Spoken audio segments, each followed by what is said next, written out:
What's up, Ghosties? Welcome back to Tales of Spooky Coffee House. We're your hosts. My name is Chelsea. And I'm Veronica. And today's episode, we have our short story, which is part 2 of Secrets of Haven Island. So because this is a part 2 episode, if you haven't already, check out part 1, which is episode 10 of Secrets of Haven Island. It's part 1, but it has parts 1, 2, and 3 in it. So it's part 1, but it has parts 1, 2, and 3 in it.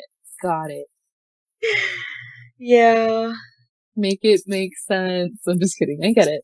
Well, hey, part 2 has parts 4, 5, and 6, so...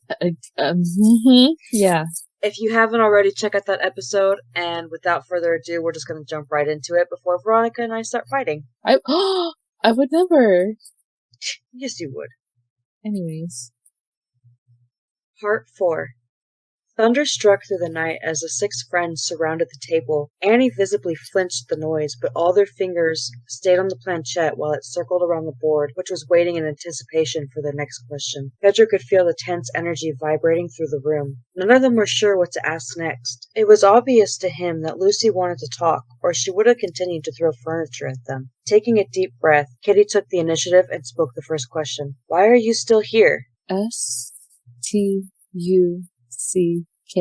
What do you mean you're stuck? Are you stuck in this house? Cooper asked. His voice shook, but his eyes never left the board. Despite the lightning and thunder from the rain, Pedro felt as if he wasn't blinking as he stared at the board. The eagerness and dread warred within him as he struggled to settle on the eagerness to know more about a real ghost, or the dread of having to explain to his mom about the invisible dead person throwing shit around their house. The planchette stopped moving and Pedro focused on the answer. Yes. How old are you? That was Rodrigo asking. Pedro was surprised at the calmness in his tone. He looked like a sweaty, colorless Mexican with how pale he was, and Pedro thought his voice would have shaken like Cooper's. 7. The same age as Lorena, Pedro thought. How did you die? Pedro asked next.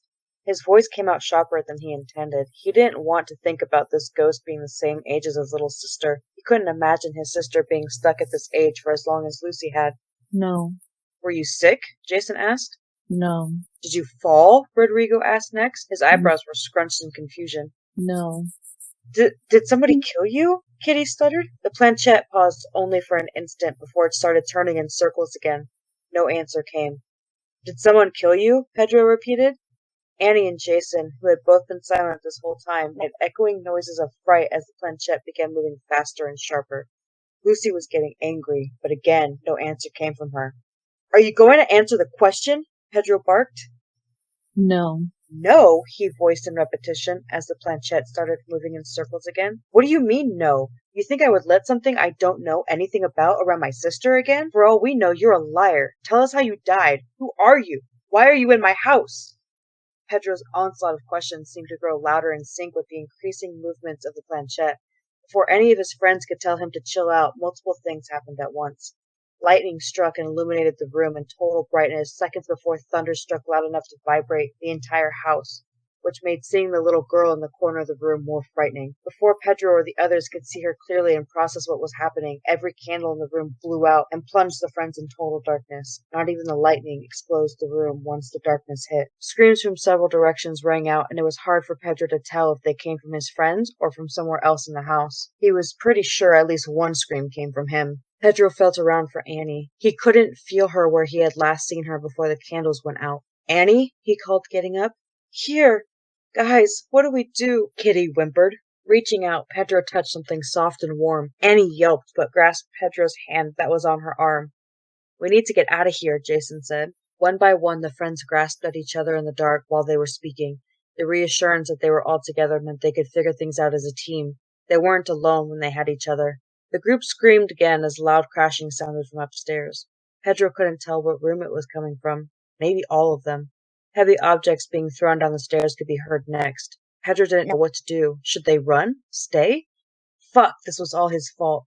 He was getting angry because this thing was around his little sister, and he let his anger show. Now he had put his friends in danger. Crashing from the kitchen and entryway came next. They were surrounded, but only for a few seconds before a large gust of wind started throwing things around the living room. The group screamed again as they ducked. Pedro covered Annie and the rest huddled close by. They tried their best to shield each other and themselves. Covering their faces and necks, the friends stayed down through the crashing and flying objects. It seemed like hours later that the room went silent, but it had only been about a minute. Everyone stay down, Pedro said, lifting his head slowly to survey the room. The entire living room was a disaster. At least 2 of the windows were shattered and all the furniture was upended. But that wasn't the worst part. Kitty and Annie screamed and it sent chills down Pedro's back as he and the others took in the scene before them. Hanging from the ceiling were a bunch of Lorena's dolls. Pedro couldn't tell how they were hanging in the air, but his attention was more focused on the mutilated and bloody figures. Some of the dolls had their hair chopped off, others with their heads missing entirely. Other limbs were missing and there was blood on the majority of them. Annie clung to Pedro with her face buried in his chest. Kitty shook in her spot, and Rodrigo pulled her close to him. Both Jason and Cooper looked like they were going to be sick. Pedro couldn't understand how all of her dolls, that had been fine this morning when she left, were now floating around the room looking as if they were buried, dug up, mutilated, and strung across the room. "Why are you doing this?" Annie screamed through her sobs. "Please stop, just stop," she whispered into Pedro's chest. The room went dark again, and the friends pressed together more. When lightning struck through the windows, it illuminated a small figure standing in front of them. She took a step forward. "What the fuck?" Jason bellowed through the roll of thunder that came next. They were already pressed as far back as they could get. Pedro didn't know how else to get out of this house. They had furniture launched at them the last time. What was he supposed to do? "What happened to make you this way?" Pedro asked. Lightning struck again and the little girl stopped moving. "We aren't the ones who hurt you." Pedro was taking a risk and he knew it. Based on her reaction, he thought he had been right about someone killing her.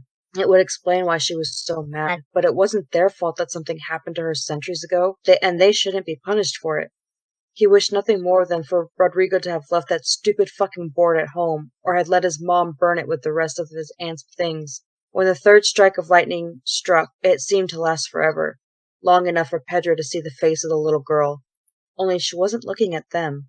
It looked like she was lost in her own thoughts, her own reality. A faraway look prompted Pedro to speak again. "What happened to you?" he asked, gently this time. Part 5. Lucy sat in the middle of her room brushing her doll's hair. She was humming to herself the new song her mom had taught her. "Lucy," her father called. "Come here." The doll fell from Lucy's hands as she ran down the stairs to her father. She found him standing ramrod straight in the foyer, his hands clasped behind his back. His son was standing much in the same posture as her father. Her father said it was never okay to call his son her brother. "Because he is not your brother," he would say every time. Lucy didn't understand how his son was not her brother, but she would not question her father any more, lest he slap her for disobedience again. "Yes, Papa?" Her voice was small, yet strong. "Quiet, and yet not meek. I will be gone tonight. Jefferson will watch over you. You are to stay in your room. Your mother is too lost on those damn opiates again. She cannot care for you." Lucy's shoulders slumped. She hated staying in her room. Her father made her whenever he left, when he had company, and when he didn't want her bothering him. "Yes, Papa." "And you?" he said, turning to Jefferson. "You will be the man of the house tonight. I expect you to keep the staff in line and to finish your studies. I do not want to find out you slacked on them again with those friends of yours." "Yes, Father," Jefferson responded clearly. Lucy's father gave a curt nod and glanced back at her. "Go, child." She scuttled back up to her room. Mrs. Hale was in her room tidying up the toys. "Oh," she said, seeing Lucy in the doorway. "Miss Lucy, did not see you there. Does your papa no longer need you?" Lucy shook her head. "He wanted to tell me to be good." Lucy watched the shudder run through Mrs. Hale. "Yes, he is leaving for the night. I remember now," she said quietly. "Are you bringing me my dinner tonight, Mrs. Hale?" Lucy asked. She skipped into the next room and picked up her favorite doll before Mrs. Hale could put it away. Mrs. Hale smiled down at Lucy. "Yes, of course, my dear. Or would you rather eat with us in the kitchens?" Lucy looked down at her doll. "My papa told me to stay in my room tonight. I don't want to get in trouble." "Nonsense. You will be with me, and I will not let you get into trouble. It will only be for dinner." "Will Jefferson get in trouble if he comes and sees I am not in my room?" "That's what I'm scared of," Mrs. Hale murmured so quietly. Lucy could barely hear her. Mrs. Hale smiled and looked back at Lucy. "Don't worry, darling. You'll be safe with me. Chef is even making some delicious lemon pie." She sang the last part knowing it was Lucy's favorite. True to herself, Lucy perked up in excitement. "Yes, please." Mrs. Hale left shortly after to finish her other duties.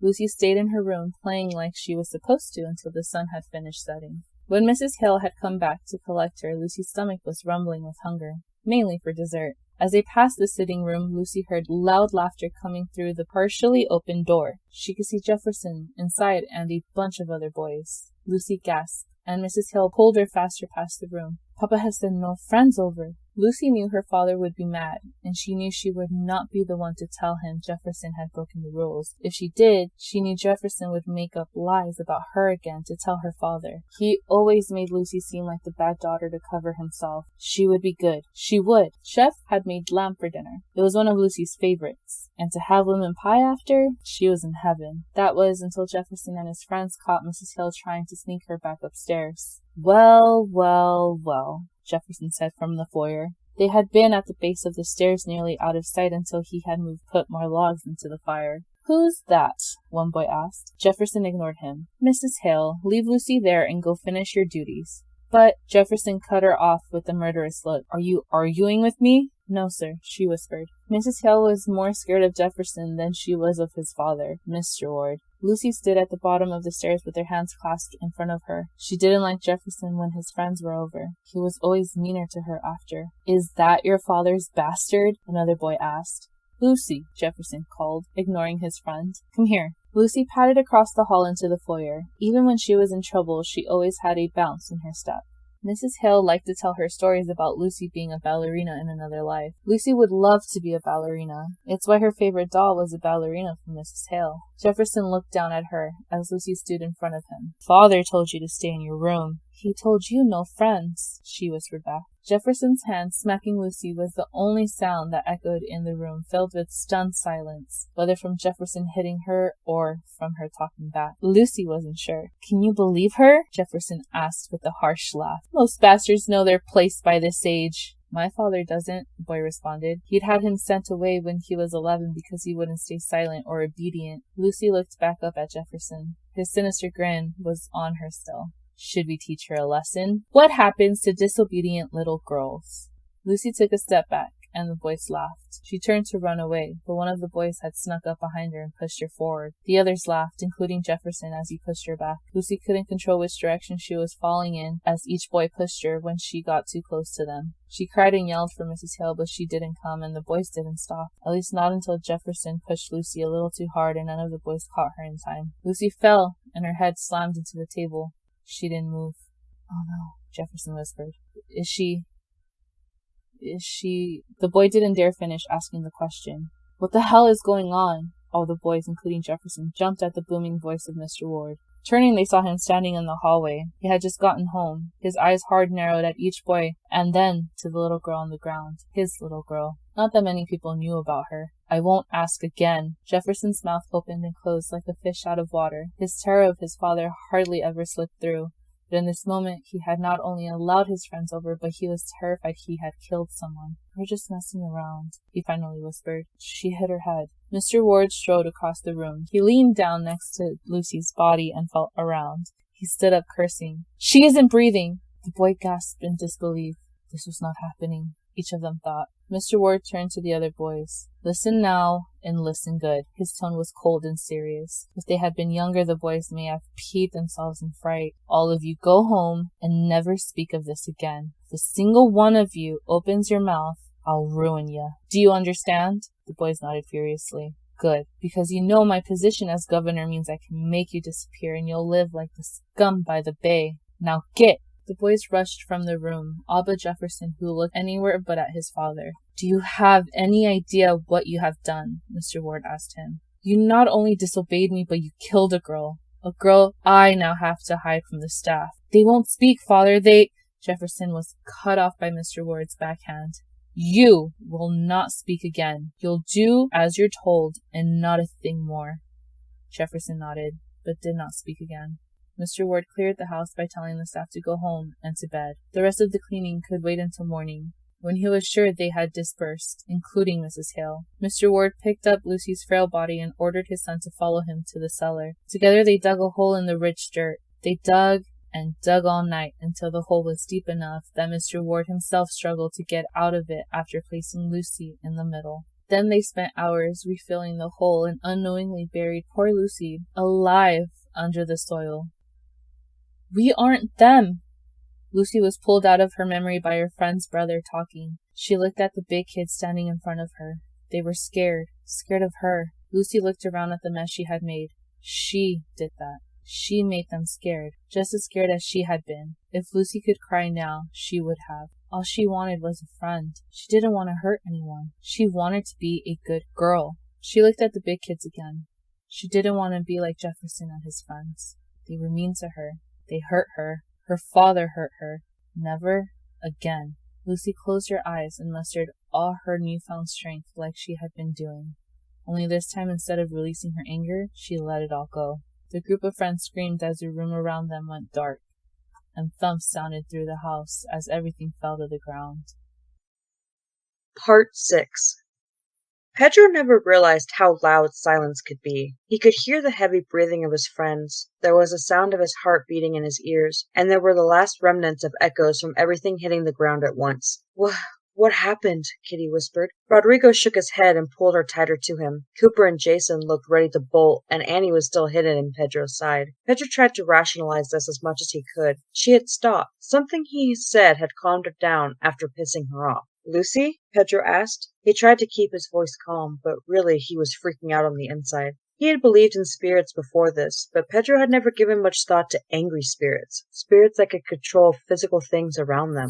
What the fuck are you doing? Jason hissed, smacking his arm. She's just a little girl, Pedro hissed back. A psycho ghost girl, Kitty snapped. A picture frame flew across the room and shattered a window. The group yelped, and Kitty didn't utter another word. She's like that because of us. We started talking to her, Pedro continued.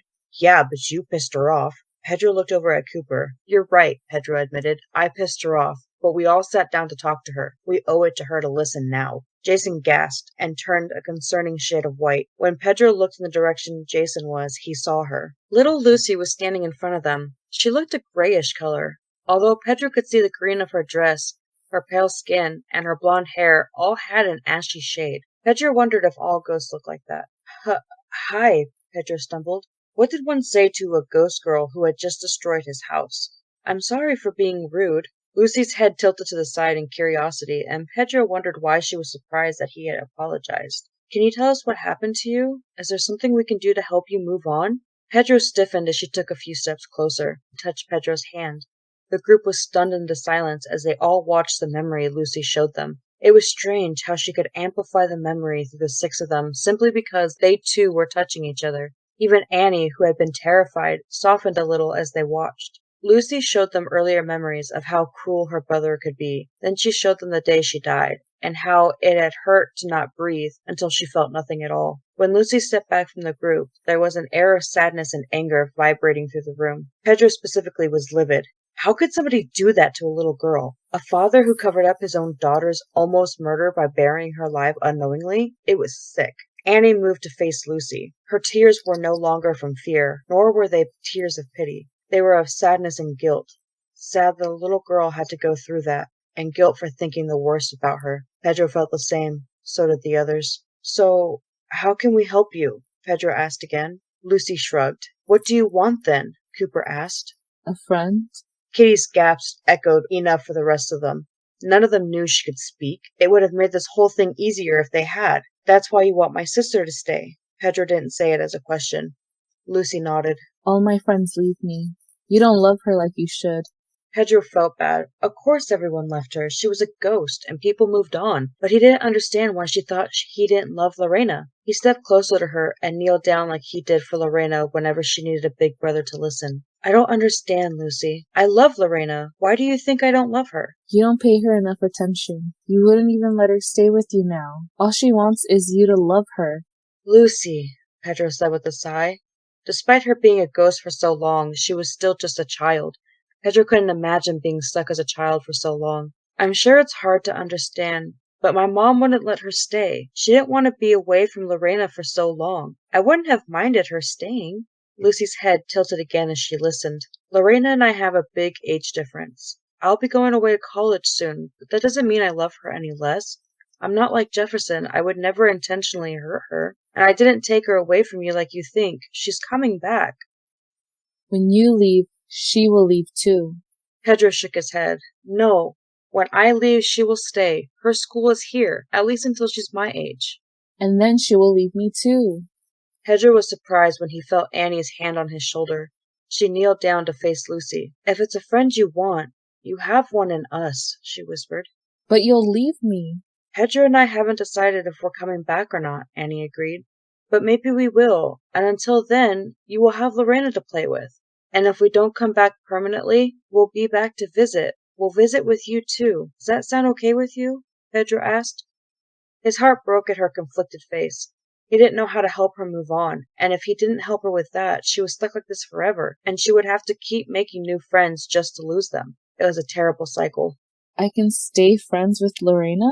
And you'll visit me? Pedro smiled. As long as you promise not to hurt anyone, we can all be friends. I'll visit. Pedro jumped at the sound of Cooper's voice.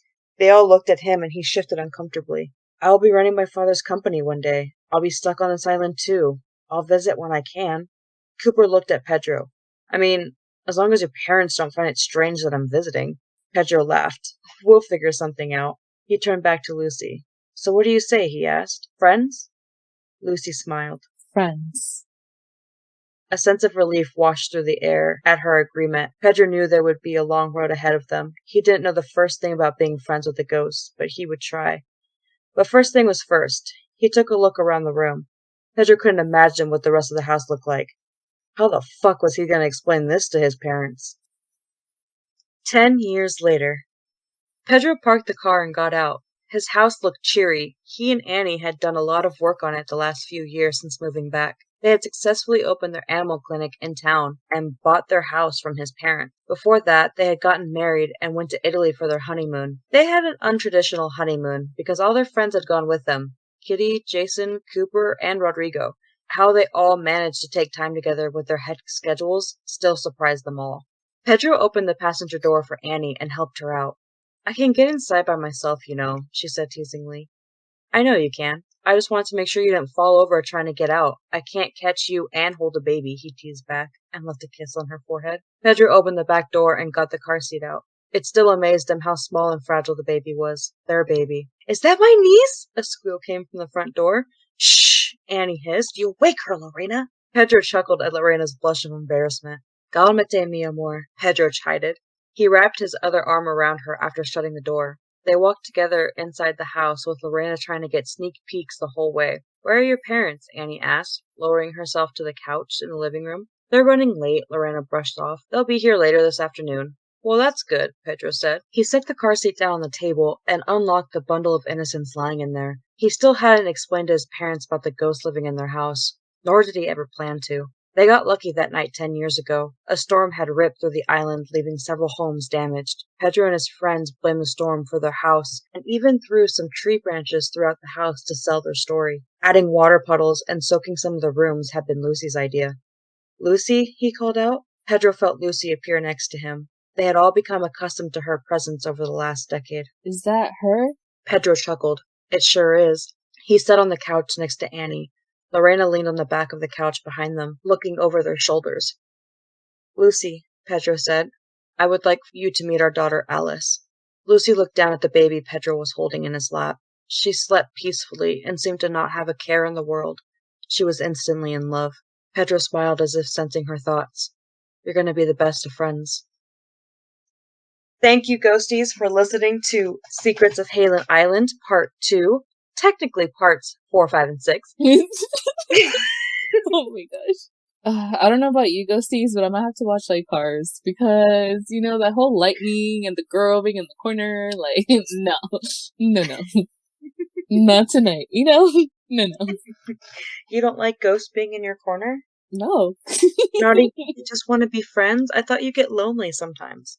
Listen, I don't mind a haunted doll, okay, but a ghost, a little girl ghost, no, no. Our priorities are so out of whack. Oh, let's not get started with our priorities right now. Touché. Well, Ghosties, we hope that you enjoyed this entertainment. We worked really hard on this short story, and I had to rewrite it because we lost some data. And Veronica's been so good with working around me because I've been sick and trying to record and write. And she's the best co-host ever, so make sure you guys all give her the love that she deserves. Yeah, I had to wear a mask this whole time so I wouldn't get sick. Bitch, we're recording over computers. Dude, okay, ghosties, but before we officially say goodbye and the end, I do have a joke, okay? Oh god. So, the other day, I had to go to the hospital, right? Because I had an accident, playing peekaboo. Yeah, they had to put me in the ICU. Get the fuck out of here. You're so dumb. That is a joke from Selena Spooky on TikTok. I don't know if she has her username, but anyways, yes. Oh my god. Sorry, I had to get it out of my system, you know? Secondhand embarrassment is so real right now. That joke was funny. It's only funny because it's 1:30 in the morning for me. Okay, well, since you're laughing at my horrible jokes, let me do one more just for my ego, okay? Okay. What did the drummer name his twin daughters? I feel like I know this one, but what? Anna 1, Anna 2. Get it? Anna 1, Anna 2. No, okay. Yeah, Anyways, I do get it. One of my students told me that. Whatever, dude. Anyways, ghosties, thanks for listening. We hope you enjoyed this episode of Tales of Spooky Coffee House with our short story, Secrets of Haven Island. We hope you have a really spooky weekend and join us next week for your regularly scheduled episode of Serial Killer of the Week and Haunted Location. Bye! Bye!